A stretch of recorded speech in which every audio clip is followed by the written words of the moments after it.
Good morning students आज मैं आपकी M2 की क्लास स्टार्ट करने जा रहा हूँ। M1 R5 हमारा चल रहा है जो कंटिन्यू चलता रहेगा, लेकिन उसके साथ में आपका M2 और R5 भी स्टार्ट कर रहा हूँ। ठीक है स्टूडेंट्स, तो M2 क्या है? आपका वेब डिज़ाइनिंग बेस्ड है।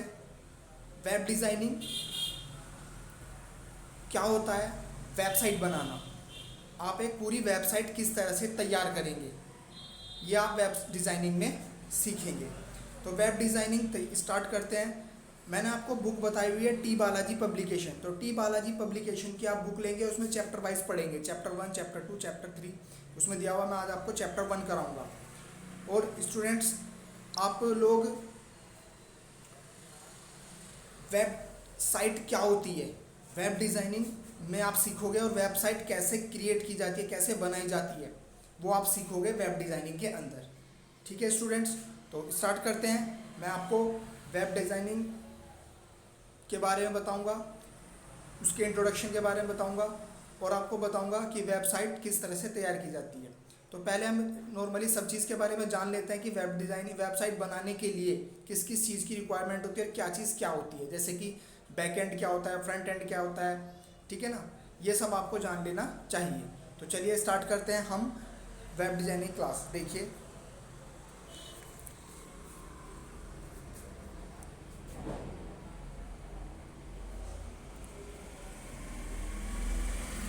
स्टूडेंट्स, ये आपका सामने पीडीएफ मैंने खोली है। मैं इसको पीडीएफ आपको सेंड करूँगा, और इस पीडीएफ के अंदर हम चैप्टर नंबर 1 पढ़ेंगे। चैप्टर नंबर 1 पढ़ेंगे, जिससे हमें पता चलेगा कि वेबसाइट बनाने के लिए किस किस टूल्स की रिक्वायरमेंट होती है और क्या क्या होता है। मतलब कि जैसे कि देखिए, इंट्रोडक्शन टू वेब डिज़ाइनिंग का इंट्रोडक्शन आपको दिया हुआ है। सबसे पहले तो इन्होंने दिया हुआ है इंट्रोडक्शन ऑफ इंटरनेट का इंट्रोडक्शन आप सभी को पता है, आप लोगों ने इंटरनेट चलाया है, मोबाइल्स वगैरह में चलाते हैं। तो internet is a global connection. Internet global connection होता है जो कनेक्टेड होता है वायर्स और विदाउट वायर्स, ठीक है, जिसमें कम्युनिकेट कर सकते हैं मिलियंस कंप्यूटर एक साथ। इसका यूज़ होता है एकेडमिक, डायनेमिक, अलग अलग जगह पे इसका यूज़ करते हैं हम लोग।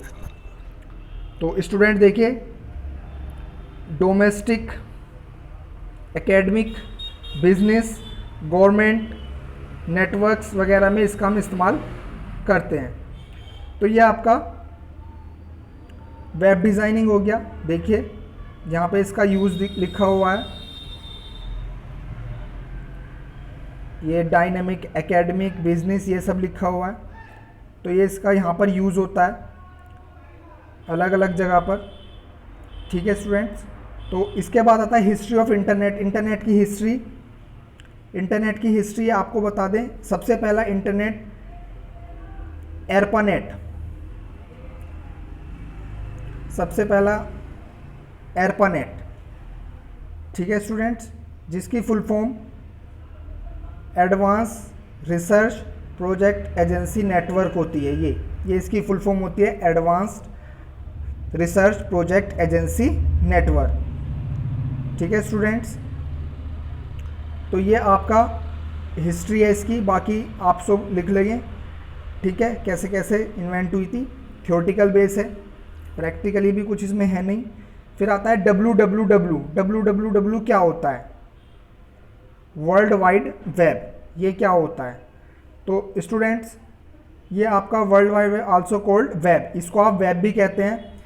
इसका मीन्स ये है कि आप जो वेबसाइट बना रहे हैं, आपने जो वेबसाइट बनाई है या आप बनाओगे, तो उसको वेब पे डालने के लिए एक स्पेस प्रोवाइड कराता है। कौन? www, ठीक है ना। www एक स्पेस प्रोवाइड कराता है आपके डॉक्यूमेंट, आपके पेजेस को नेट पे स्टोर कराने के लिए, एक रखने के लिए, और उसका एक यूआरएल, यूनिफॉर्म रिसोर्स लोकेटर, ये वर्ड देख रहे हैं आप, यूआरएल यूनिफॉर्म रिसोर्स लोकेटर। ये वर्ड यूआरएल क्या होता है? बेसिकली जो आप इंटरनेट खोल के क्रोम में कोई भी ब्राउज़र आप खोलते हैं और खोलने के बाद आप उसमें साइट का नाम डालते हैं, www.google.com, www.facebook.com, rediffmail.com, youtube.com, तो आप जो डालते हैं www.youtube.com, वही आपका यूआरएल होता है। तो जो डॉक्यूमेंट आपका वेब पे डाला हुआ है, इंटरनेट पे डाला हुआ है, उसको एक यूआरएल से लिंक कर दिया जाता है, जिसको कोई भी लिखकर या उस पर क्लिक करके उस हमारे वेब पेज पर जा सके। इसको इन्वेंट किया था इंग्लिश साइंटिस्ट थे इंग्लिश, जिनका नाम था टिम बेर्नर्स-ली। ठीक है स्टूडेंट्स, जिनका नाम था टिम बेर्नर्स-ली। तो ये इन्होंने इन्वेंट किया था इसका, और इन्वेंट कब किया था? 1989। तो स्टूडेंट्स आपको कुछ बुक्स में 1990 भी मिल सकता है और 1989 भी मिल सकता है, तो मिलेगा एक ही, दोनों नहीं मिलेगा अगर क्वेश्चन आते हैं तो आप इनमें से 1990 भी लगा सकते हैं, 1989 भी लगा सकते हैं। तो ये हमारा www होता है, जो आपके डॉक्यूमेंट को, आपके वेब पेज को एक स्पेस प्रोवाइड कराता है, जहाँ पे आप अपने वेब पेज को स्टोर कराते हैं और उसको यूआरएल से लिंक करा देता है, जिसको टिम बेर्नर्स-ली ने इन्वेंट किया था। www ये 4 बार है, इसके क्वेश्चन ना के बराबर आते हैं। इसमें इसकी फुल फॉर्म अधिकतर पूछी जाती है, वर्ल्ड वाइड वेब वॉर्म, इसकी फुल फॉर्म आपको याद होनी चाहिए। तो ये आपका इसकी डेफिनेशन पढ़ लेना, नॉर्मली इतना इम्पोर्टेंट है नहीं www, क्योंकि www इसके आने के बाद, ठीक है स्टूडेंट्स, इसका कोई रोल ज़्यादा नहीं रहा है। ठीक है, तो आप www पे ज़्यादा ध्यान देंगे, इस पे ज़्यादा ध्यान देंगे। ठीक है, इसको आप ओवरव्यू पढ़ लेंगे बस। ठीक है, पढ़ना इसको भी है और इसको भी है। ठीक है स्टूडेंट्स, तो आगे चलते हैं। What is website? वेबसाइट क्या होती है? तो ये तो आपको पता ही है वेबसाइट क्या होती है, आप लोगों ने देखा है। आप लोग आम लैंग्वेज में बोलते हैं, भाई हमारी यूनिवर्सिटी की वेबसाइट नहीं ओपन हो रही है, वेबसाइट में एरर आ रहा है, वेबसाइट में ये, तो ये सब वेबसाइट्स आपकी, ये आपकी वेबसाइट क्या होती है। ठीक है, ये आपको पता भी है, आप अपने पास से भी थोड़ा R&D रिसर्च एंड डेवलपमेंट कर सकते हैं। कलेक्शन ऑफ लिंक्ड का बता रहा है, काफ़ी वेबसाइट। देखिए क्या होता है, एक वेबसाइट मैं आपको बता देता हूँ, पूरी एक वेबसाइट होती है कलेक्शन ऑफ वेब पेजेस। जितने भी आपके वेब पेज होते हैं उन सब के कलेक्शन को वेबसाइट बोलते हैं। जैसे कि सपोज करो आपका CCS यूनिवर्सिटी की वेबसाइट है, तो उसमें एक रिज़ल्ट का पेज बनाया गया होगा, एक आपका ऑनलाइन सम्बिनेशन का फॉर्म बनाया गया होगा, ऐसे ही डिफरेंट पेजेस बनाए गए होंगे और उनको एक होम पेज पर डाल दिया गया होगा लिंक के साथ, तो वो पूरी वेबसाइट बन गई। यानी कि उस वेबसाइट को खोल के आप अलग अलग पेजेस को वर्क कर सकते हैं। जैसे मैंने ऊपर बताया था, वेबसाइट्स जो होती है कलेक्शन ऑफ वेब पेजेस के कलेक्शन को आप वेबसाइट बोलते हो। अगर नहीं बताया तो मैं भी बता रहा हूँ, website is a collection of web pages के कलेक्शन को वेबसाइट बोलते हैं, जिसको डोमेन नेम के द्वारा हम वेबसाइट पर डाल देते हैं। अभी हम स्टूडेंट्स केवल इनके बारे में पढ़ रहे हैं, क्या हो रहा है क्या नहीं हो रहा है। वेबसाइट बनाना हम आगे सीखेंगे। ठीक है, हाउ टू वर्क वेबसाइट, किस तरह से वेबसाइट वर्क करती है, HTML पे, IP एड्रेस पे, वेब ब्राउज़र पे। ठीक है, IP एड्रेस क्या होता है मैं आपको पढ़ाऊँगा, ब्राउज़र क्या होते हैं मैं आपको पढ़ाऊँ। ब्राउज़र तो नॉर्मली आपने सुना ही होगा, ब्राउज़र आपके होते हैं गूगल क्रोम, ओपेरा मिनी, ठीक है ना, UC ब्राउज़र, इंटरनेट एक्सप्लोरर, ये ब्राउज़र होते हैं। IP एड्रेस एक कंप्यूटर का यूनिक एड्रेस होता है। HTML हाइपरटेक्स्ट लैंग्वेज होती है, जो मैं आपको कल पढ़ाऊँगा। ठीक है, चलिए अब आगे पढ़ते हैं। What is web page. Web page क्या होता है? तो स्टूडेंट्स, वेब पेज एक सिंगल पेज होता है, यानी कि आप एक सिंगल पेज बनाते हैं। जैसे कि आपको रजिस्ट्रेशन का पेज बनाना है तो आप एक पेज बना देंगे रजिस्ट्रेशन में, जिसमें आप फॉर्म बना देंगे, और फॉर्म बनाने के साथ वो आपका उसको फिर दूसरा पेज बनाएंगे। ऐसे ही सपोज रिजल्ट का पेज बना दिया, तीसरा पेज बनाएंगे आप कोर्सेज का पेज बना दिया। तो ये सब अलग अलग पेजेस बनाओगे आप। कैसे बनाओगे वो हम प्रैक्टिकली सीखेंगे। बनाने के बाद उनको फिर एक प्रॉपर हम सभी एक होम पेज बना के उनका लिंक उस पर डाल देते हैं। तो सिंगल पेजेस हमारा वेब पेज होता है, ठीक है। फ्रंट एंड बैक एंड हमारा इंपॉर्टेंट है। इंपॉर्टेंट तो देखिए पूरा ही है ये। वेबसाइट क्या होते हैं, क्वेश्चन आ सकते हैं। वेब पेज क्या होते हैं, क्वेश्चन आ सकते हैं, ठीक है ना। तो फ्रंट एंड बैक एंड क्या होता है? तो students, front end back and हमारा बहुत ही इंपॉर्टेंट टॉपिक है। इसमें से क्वेश्चन आई होप लगना ही लगना है। समझ रहे हैं आप मेरी बात? फ्रंट एंड बैक एंड में से क्वेश्चन आपका आना ही आना है, क्योंकि ये नई चीज़ डाली गई है, नई चीज़ है। और front end back and website बनाने में, वेब डिज़ाइनिंग करने में बहुत ही अहम रोल होता है फ्रंट एंड बैक एंड का, ठीक है।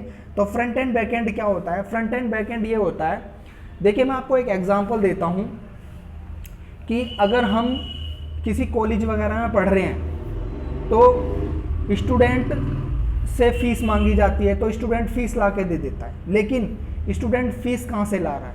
तो उसके बैक एंड में उसके फादर या उसका ब्रदर या मम्मी कोई भी हो, वो बैक एंड में आपके लिए काम कर रहा है, जो आपको बैक एंड में आपको पीछे से हेल्प प्रोवाइड कर रहा है। ये मैं एक उदाहरण दे रहा हूँ, ठीक है ना। तो बैक एंड में जो आपके टीचर्स हैं या जो आपका कॉलेज है, वो आपको ये नहीं देखेगा कि ये फीस ला कहाँ से रहा है, ठीक है। इसका बैक एंड, बैक सोर्स क्या है, कहाँ से इसका मनी आ रही है, नहीं, उसको मतलब नहीं है। उसको फीस का उसने कह दिया कि फीस लानी है, तो वो फीस आपको लानी है। अब बैक एंड आपका क्या है वो आप देखेंगे कि हाँ बैक एंड ये है, ठीक है स्टूडेंट। तो वो एक नॉर्मली उदाहरण दिया है। तो ऐसे ही मैं आपको दूसरा उदाहरण देता हूँ। जैसे सपोज कीजिए आपका कोई फॉर्म निकला, जैसे कि आपके ओ लेवल के फॉर्म निकले हुए हैं, या फिर कोई भी फॉर्म निकला है, हमारा वैकेंसी का कोई फॉर्म निकला है। तो वैकेंसी का फॉर्म निकला है तो आप क्या करोगे, उसका एक फॉर्म भरोगे, ठीक है ना। आप रजिस्ट्रेशन पे क्लिक करोगे, वहाँ पे एक form, name, mother name, father name, ठीक है ना, डेट ऑफ बर्थ एक्सेट्रा, इस तरह से आप उसमें कुछ लिखोगे। लिखने के बाद आपका वो डेटा जहाँ पे जाके सेव होगा, तो यहाँ पे देखो फ्रंट एंड बैक एंड दोनों काम कर रहे हैं। फ्रंट एंड यानी कि जो आपके सामने फॉर्म खुला है, तो वो फॉर्म आपके सामने है, आप वर्क कर रहे हो, लेकिन आपने जैसे सबमिट पे क्लिक करा, आपको मतलब नहीं है वो कहाँ सेव हुआ है। तो उसके लिए बैक एंड में कोई ऐसी जगह बनाई जाती है जहाँ पर वो डेटा बैक एंड में सेव हो जाता है, सबमिट हो जाता है, लेकिन आपको नहीं पता होता है वो कहाँ सेव हुआ है। तो ऐसी वेबसाइट बनाने के लिए आपको फ्रंट एंड बैक एंड दोनों आना चाहिए। बैक एंड जो पीछे काम करता है, फ्रंट एंड जो आगे काम करता है। यानी कि जैसे कि आपने एक फॉर्म बना दिया तो वो आपका फ्रंट एंड हो गया, लेकिन उस फॉर्म में जो आपने एंट्री करी है, वो फॉर्म हमने अपने रजिस्टर में चढ़ाया है या कंप्यूटर में चढ़ाया है, वो हमारा बैक एंड हो गया। यानी कि वो हमारा, यानी कि फॉर्म आपका, फॉर्म में तो हम रखेंगे नहीं, फॉर्म तो आपका कहीं भी लॉस भी हो सकता है ना, लेकिन जो हमने डेटा स्टोर किया है, समझिए में, जो हमने डेटा स्टोर किया है कंप्यूटर में, रजिस्टर में, वो जो भी है वो हमारा बैक एंड होता है। तो ऐसे ही हमारे फ्रंट एंड बैक एंड होता है, ठीक है। तो फ्रंट एंड डेवलपमेंट में आपका देख रहे हैं, फ्रंट एंड डेवलपमेंट के लिए हम फ्रंट एंड लैंग्वेज यूज करते हैं HTML, CSS, जावास्क्रिप्ट, ये सब हमारा फ्रंट एंड में यूज होता है। क्या? HTML, CSS और जावास्क्रिप्ट, ये आपका फ्रंट एंड। यानी कि आप कोई भी फॉर्म बनाओगे तो आपको इन तीनों लैंग्वेज के द्वारा बना सकते हैं, जो आपको फ्रंट एंड में यूज करता है, ठीक है। बैक एंड आपका होता है फ्रंट एंड फ्रेमवर्क। फ्रेमवर्क क्या होता है? ये फ्रंट एंड फ्रेमवर्क है, बैक एंड से पहले फ्रंट एंड फ्रेमवर्क है। फ्रेमवर्क क्या होता है स्टूडेंट्स? फ्रेमवर्क होते हैं, जैसे कि सपोज कीजिए हम फ्रंट एंड का यूज कर रहे हैं, तो हमें क्या होगा, पूरी कोडिंग याद होनी चाहिए एक फ्रेम बनाने के लिए, पूरी कोडिंग, एक पेज फ्रंट एंड फॉर्म वगैरह बनाने के लिए पूरी कोडिंग याद होनी चाहिए।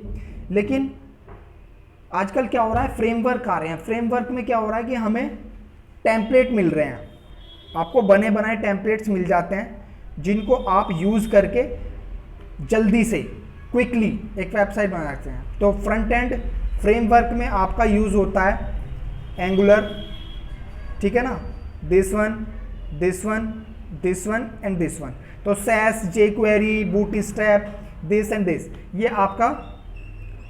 आपका क्या होता है, फ्रंट एंड फ्रेमवर्क होते हैं। तो फ्रेमवर्क इसके अलावा और भी हो सकते हैं, ठीक है ना। तो ये फ्रेमवर्क हम यूज़ करेंगे आपके कंप्यूटर में, आपके कोर्स में एंगुलर दिया हुआ है, एंगुलर का हम यूज़ कर लेंगे, बूटस्ट्रैप का भी यूज़ कर सकते हैं, जेक्वेरी भी दिया हुआ है, जेक्वेरी का भी हम यूज़ कर सकते हैं।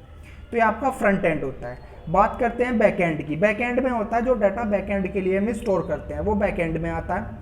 तो बैक एंड लैंग्वेजेस के लिए हम बैक एंड, आपको मैंने बताया कि जो पीछे से स्टोर कर सकते हैं। जैसे कि सपोज करो हमने अभी 20 स्टूडेंट ने फॉर्म भरे, ठीक है, तो फ्रंट एंड में तो हमने एक ही ऑप्शन बनाया हुआ है, रजिस्ट्रेशन हियर, उस पर क्लिक करते एक फॉर्म खुल जाता है। वो फॉर्म भरने के बाद हम जैसे सबमिट करते हैं वो कहीं ना कहीं सेव हो जाता है। फिर ऐसे ही कहीं दूसरा स्टूडेंट भी फॉर्म भरता है, वो भी वहीं भी क्लिक करता है तो वही फॉर्म खुलता है, वो भी उसमें वो डाटा भरता है, अपनी इन्फॉर्मेशन भरता है, सबमिट करता है, तो वो भी कहीं सेव हो जाता है। तो वो कहाँ सेव होता है, उसके लिए आपको बैक एंड बनाना पड़ता है, ठीक है। तो बैक एंड बनाने के लिए आप PHP, C++, जावा, पाइथन, जावास्क्रिप्ट, Node.js ये आप यूज़ कर सकते हैं बैकएंड के अंदर, ठीक है। तो फिर बैकएंड फ्रेमवर्क, हमारे में बैकएंड फ्रेमवर्क भी ऐसे ही होते हैं, आपको रेडीमेड मिल जाते हैं। जैसे कि देखिए यहाँ पे दिया हुआ है आपको अलग अलग, C#, रूबी, ठीक है ना, रेस्ट, गो, ऐसी और भी हो सकते हैं इनके अलावा, ठीक है ना। इनके अलावा बैकएंड और भी आपके हो सकते हैं, बैकएंड फ्रेमवर्क, ठीक है, जो आपको रेडीमेड मिल जाते हैं जिन पे काम करना। देखिए फ्रेमवर्क में काम करना थोड़ा इजी हो जाता है, आपके लिए इजी बना देता है, ठीक है ना। और फ्रंट एंड में ऐसा नहीं है कि, बैकएंड में ऐसा नहीं है कि वो इजी नहीं होता है, लेकिन उसमें थोड़ा सा आपको याद रखना पड़ता है। इजी ये भी होता है, और आपका जो बैकएंड होता है, बैकएंड फ्रेमवर्क होता है, थोड़ा सा आपकी लाइफ को ईजीली बना देता है, ठीक है। डिफरेंस दे रखा है फ्रंट एंड बैकएंड में, डिफरेंस फ्रंट एंड बैकएंड में डिफरेंस आपका पढ़ना है, आपको लिखना है, नोट्स प्रॉपर बनाएंगे इसके आप सभी, ठीक है। फिर आता है client and server scripting. Client and server scripting क्या होता है स्टूडेंट्स? तो क्लाइंट सर्वर नेटवर्किंग मैंने आपको M1 में पढ़ाया था। क्लाइंट सर्वर नेटवर्किंग मैंने आपको M1 में पढ़ाया था, जिसमें हमने देखा था क्लाइंट सर्वर नेटवर्किंग क्या होता है। क्लाइंट में एक सर्वर में एक सर्वर होता है, ठीक है ना, क्लाइंट्स में काफ़ी सारे क्लाइंट्स होते हैं। तो सर्वर का जो मेन काम होता है वो सर्वर ही पे जो बैठा हुआ है वही बंदा करेगा, वो उसको सर्वर स्क्रिप्टिंग लैंग्वेज कह देते हैं। जो क्लाइंट यानी कि जो हमारे क्लाइंट्स पे बैठे हुए हैं, वो क्लाइंट जो काम करेगा वो हमारा क्लाइंट सर्वर हो। जैसे कि सपोज करो, वही एग्जांपल ले लेते हैं वापस, फॉर्म निकला कोई वैकेंसी के लिए, तो हमने क्या करा, या फिर चलो दूसरा उदाहरण लेते हैं। अभी हमने Amazon.com का उदाहरण ले लेते हैं, ठीक है। हमने Amazon.com पे एक मोबाइल की रिक्वायरमेंट की कि हमें एक मोबाइल चाहिए, मोबाइल हमें मिला, तो हमने उसका देखा, स्पेसिफिकेशन देखा उसका क्या है, सब देखने के बाद हमने उसको ऑर्डर कर दिया। तो वो हमारा जो हमने ऑर्डर करा वो क्लाइंट साइड स्क्रिप्टिंग हुआ, यानी कि हम क्लाइंट हैं और हमने वो ऑर्डर किया है, मोबाइल मुझे परचेज करना है तो मैंने ऑर्डर किया है, तो वो मेरी तरफ से क्लाइंट सर्वर स्क्रिप्टिंग पूरा हो गया है, यानी कि मैंने ऑर्डर दे दिया है। लेकिन सर्वर स्क्रिप्टिंग क्या होगा, जो सर्वर पे जो हमने ऑर्डर भेजा है उसको सर्वर पे भी चेक किया जाएगा कि कितने ऑर्डर हमारे पास आए हैं, कहाँ से आए हैं, कौन सा डिलीवरी एड्रेस है, कौन सा मॉडल है, कौन सा मोबाइल है। तो फिर क्लाइंट साइड स्क्रिप्टिंग करने के बाद सर्वर पे जो बंदा बैठा है वो चेक करेगा कि अच्छा ये क्या हुआ, वो फिर उसको आगे के लिए कंटिन्यू करेगा कि हाँ आपका ये माल स्टॉक में है, आपका रिसीव कर लिया गया है, आपको मैसेज देगा और आपको रिसीव करने के लिए आपको इतने दिन में डिलीवर हो जाएगा। वो फिर आपका सर्वर साइड स्क्रिप्टिंग होता है। समझ गए आप मेरी बात? क्लाइंट सर्वर स्क्रिप्टिंग क्या होता है? तो क्लाइंट एंड सर्वर स्क्रिप्टिंग यही होता है कि आप जो सर्वर को रिक्वेस्ट भेज रहे हो अपनी तरफ से क्लाइंट्स, तो वो क्लाइंट साइड स्क्रिप्टिंग हो गया, और सर्वर जो आपको रिस्पॉन्स दे रहा है वो सर्वर साइड स्क्रिप्टिंग हो जाता है। ठीक है स्टूडेंट्स, तो देखिए यहाँ पे क्लाइंट सर्वर, इसमें कुछ डिफरेंस आपको बताए हुए हैं। ये आपकी बुक से ही मैंने स्नैपशॉट लेके डाला है, आप अपनी बुक में भी पढ़ सकते हैं। ठीक है, चैप्टर नंबर 1 के अंदर।